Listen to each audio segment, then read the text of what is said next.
सबसे बड़ा है, जो डूबने से नूह की कश्ती को बचाए, जो आतिश नमरूद को गुलजार बनाए, वो रहमान।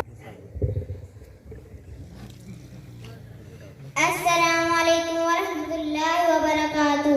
वालेकुम सलाम वरहमतुल्लाहि वबरकातुहू। भाई क्या हाल है? मैं ठीक हूँ। आपका क्या नाम है? मोहम्मद कासिम। हम सब कौन हैं? मुसलमान। हमारा दीन क्या है? इस्लाम। पहला कलमा सुनाए। पहला कलमा तैयब ला इलाहा इल्लल्लाह मुहम्मदुर रसूलुल्लाह। हमारे नबी सल्लल्लाहु अलैहि वसल्लम का क्या नाम है? हज़रत मोहम्मद सल्लल्लाहु अलैहि वसल्लम। हमारे नबी सल्लल्लाहु अलैहि वसल्लम कहाँ पैदा हुए? मक्का मुकरमा में। हमारे नबी सल्लल्लाहु अलैहि वसल्लम के वालिद का क्या नाम है? हज़रत अब्दुल्ला। हमारे नबी सल्लल्लाहु अलैहि वसल्लम की वालिदा का क्या नाम है? हज़रत अमीना।